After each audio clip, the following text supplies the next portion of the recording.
Alors pour commencer et lever le doute sur pas mal d'interrogations, on prononce Tillier ou Tilliez? Alors c'est Tillier, Tillier dans le Nord. Après bon, j'ai l'habitude qu'on appelle Tilliez, donc ça ne pose pas de problème, mais on va dire si on veut être puriste, c'est Tillier. Ça c'est la Tillier. Ok.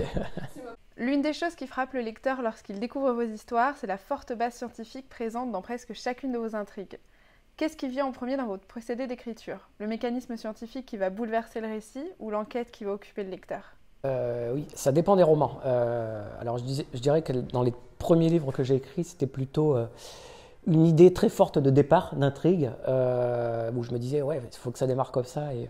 Et à partir de cette idée-là, j'essayais de développer, sans écrire, hein, mais voir jusqu'où ça pouvait mener, si ça fonctionnait bien.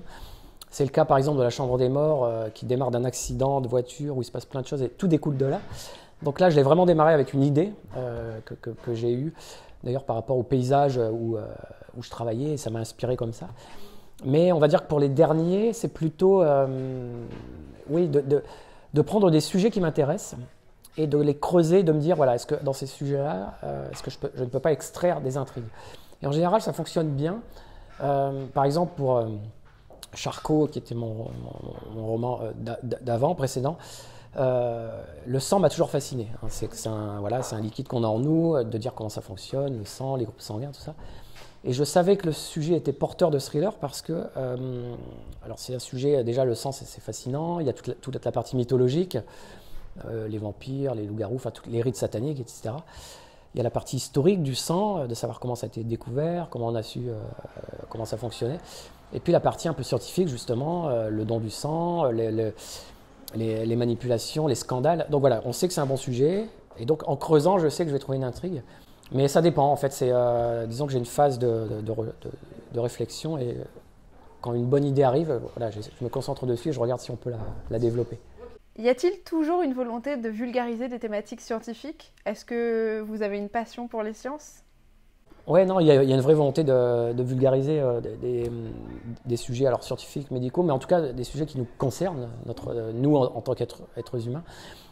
Oui, c'est-à-dire que quand on écrit un polar, un thriller, je privilégie toujours l'intrigue, ça c'est essentiel, parce qu'on prend un livre, un roman pour passer du bon temps, hein, pour se faire peur. Mais si en plus on peut amener une réflexion, un message, ou intéresser quelqu'un sur un sujet, c'est encore mieux, on va dire la cerise sur le gâteau. Et c'est ce que j'essaye de faire. Donc je raconte d'abord une histoire, et j'intègre dans l'histoire des éléments scientifiques qui intéressent les gens. Là je disais autour du sang, autour de la mémoire, autour du cerveau, autour de l'ADN, etc. Et donc oui, il y a une vulgarisation, dans le bon sens du terme, c'est-à-dire d'expliquer de manière très simple des sujets qui sont plus ou moins complexes. Et voilà, et les gens adorent ça parce qu'ils apprennent, sans s'en rendre compte, en fait, ils apprennent des sujets qui les touchent et qui les concernent. Oui, c'est ça. Moi, j'ai appris le groupe sanguin bombette. Et oui, voilà. Donc, et du coup, c'est une passion de départ Oui, c'est une passion de départ puisque j'ai fait une formation scientifique, j'étais ingénieur en informatique. Et quand j'étais gamin, ado, j'étais abonné à plein de revues scientifiques. J'adorais ça, c'est-à-dire Science et Vie. Après, il y a toute la partie géostratégie, tout ça. Enfin, j'étais assez fan de casse-tête, de puzzles, de problèmes à résoudre. Et voilà, donc ça m'a toujours fasciné d'essayer de comprendre comment fonctionnait le monde, les étoiles, pourquoi le soleil ne tombait pas, pourquoi la mer est bleue. Voilà, c'est des trucs. Et voilà, et ça, j'ai toujours eu cet intérêt-là. Et après, quand j'ai basculé un peu sur les réflexions autour du polar, de me dire, tiens, il y a les choses qui nous entourent, il y a les choses qui sont dans l'être humain.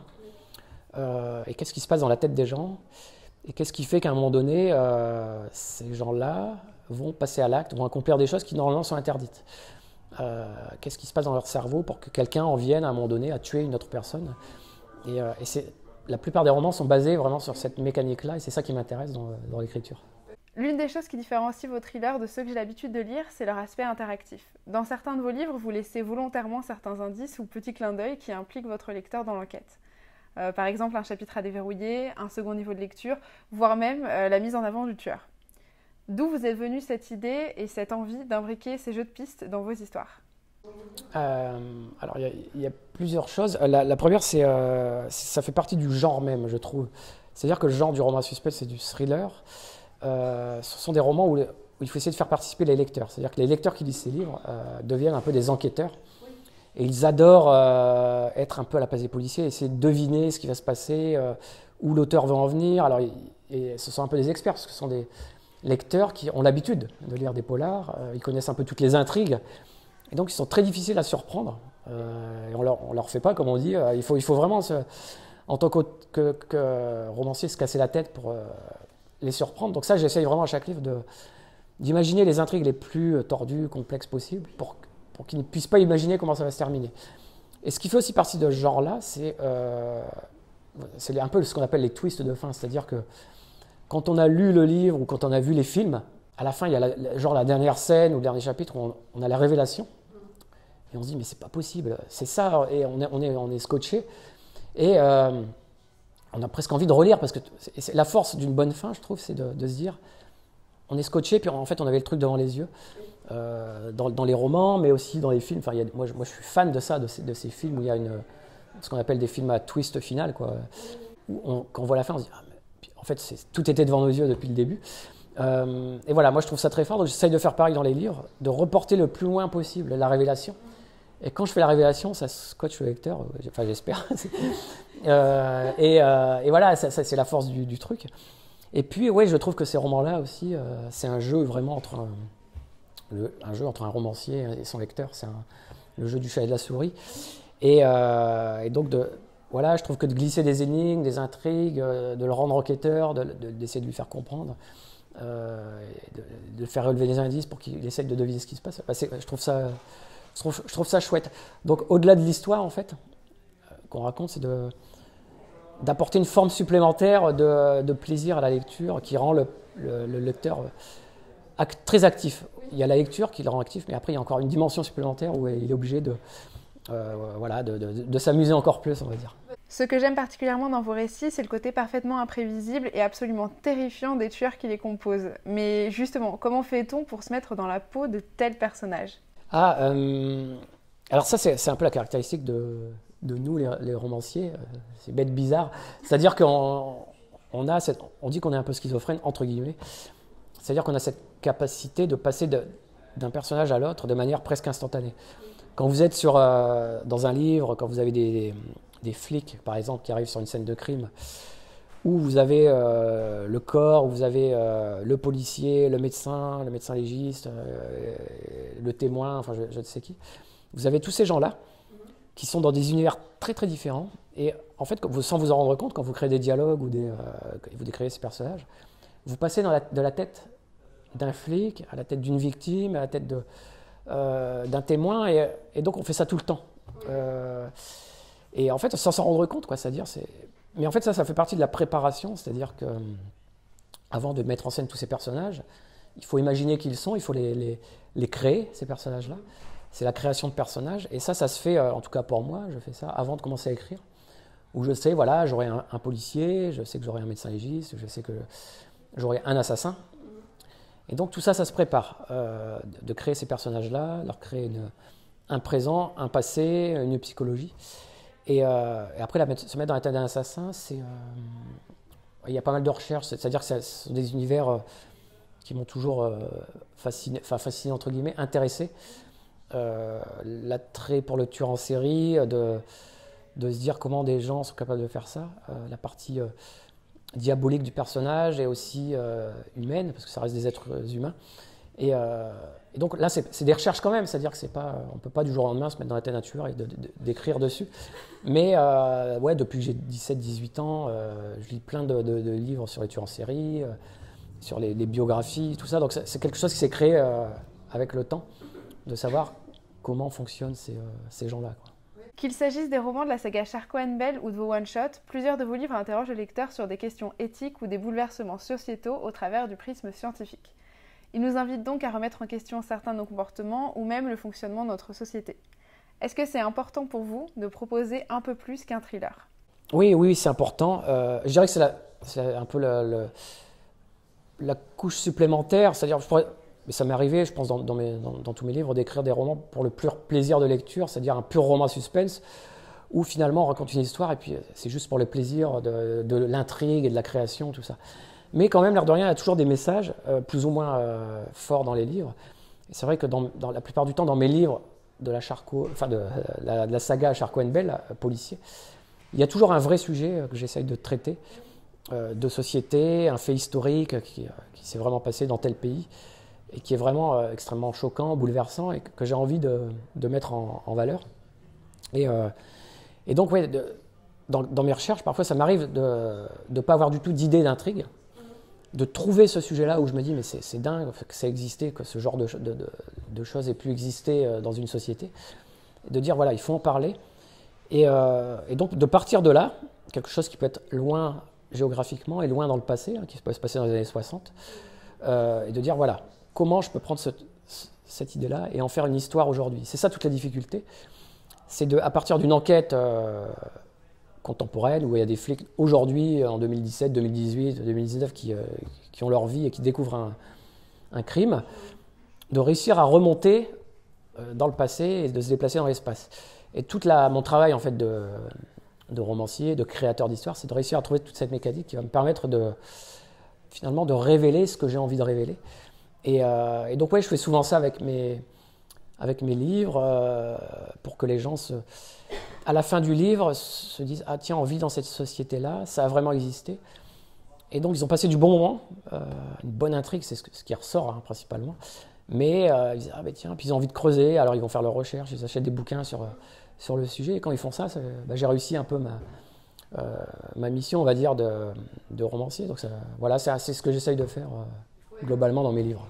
Récemment, un magazine a pris à partie un de vos livres en le classant de sous-littérature. C'est une remarque qui est régulièrement faite aux livres de l'imaginaire et qui reste très peu justifiée face au travail de recherche et de cohérence de vos récits.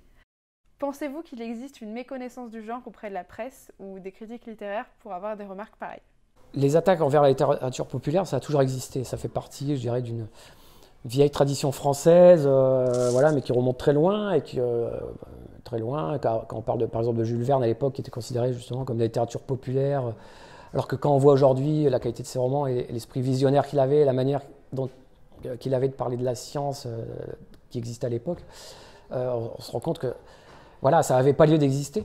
Donc ça a toujours existé, cette espèce de fissure entre la littérature dite blanche, haut de gamme, etc., et puis le reste, c'est-à-dire littérature populaire, romans policiers, science-fiction, romans d'amour, etc.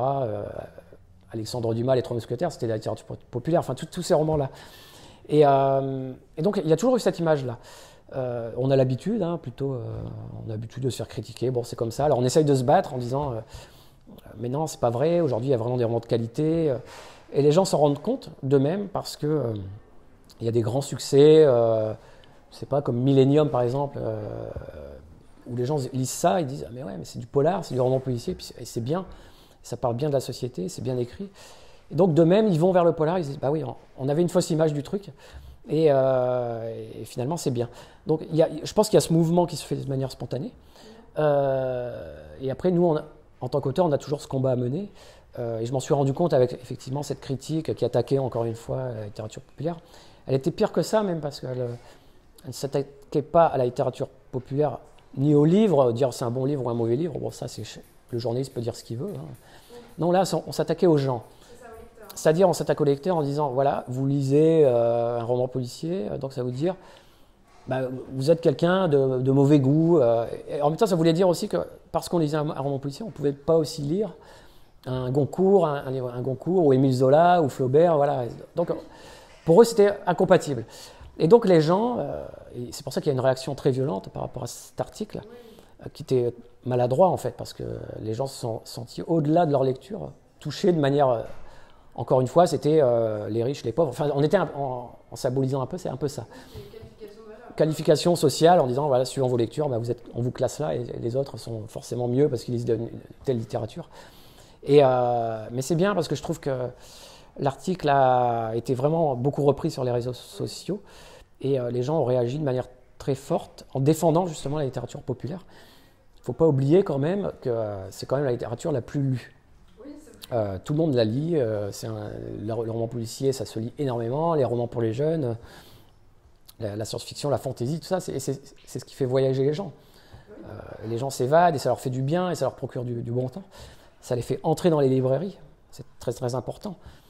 Quel que soit le livre qu'on lit, à la rigueur, j'aurais tendance à dire que quand quelqu'un entre dans une librairie, c'est un combat de gagner. On regarde à l'échelle française ou même mondiale, peu de gens lisent en fait. C'est quoi? C'est peut-être, je sais pas, 1%, 2% de la population. Enfin, ce sont des gros lecteurs. Et donc, il y a tellement peu de lecteurs qu'au contraire, je pense qu'il faut les protéger, bien les traiter, plutôt que de les rabaisser finalement. Donc voilà, c'était un peu ça le sens la polémique qu'il y a eu autour de cet article. Et si vous aviez un livre à conseiller pour vous découvrir vous, lequel ce serait? Ah, moi, alors j'en ai écrit 17, c'est compliqué. On dit toujours que c'est toujours mieux de démarrer par le début, donc je dirais La Chambre des Morts, c'est pas mal. Il y a eu en plus une adaptation cinématographique, donc à la rigueur, si vous voulez pas lire le livre, regardez le film, ça va plus vite. Et comme ça, vous pourrez découvrir l'univers. Et puis après, alors je dirais deux autres livres. Le Syndrome E, qui est le roman où le duo de flics enquêteurs se rencontrent et mènent leur première intrigue. Et puis, il y a beaucoup de lecteurs, plutôt dans les plus jeunes. Quand je dis plus jeunes, c'est 20, 40, voilà. C'est très large, mais c'est Puzzle qui plaît beaucoup. Puzzle, parce que c'est vraiment un roman à intrigue, à suspense, un peu genre les dix petits nègres, c'est-à-dire qu'il y a des gens qui meurent au fur et à mesure, on essaie de comprendre, mais dans un hôpital psychiatrique désaffecté. Donc il y a une ambiance très neige, très froide et très oppressante. Et celui-là, c'est pas mal pour rentrer dans l'univers, parce qu'en plus il est indépendant, c'est-à-dire on peut le lire sans connaître les personnages, puisqu'il est tout seul comme livre. Donc voilà. Et ben, merci beaucoup pour vos réponses et votre C'était un plaisir. merci beaucoup.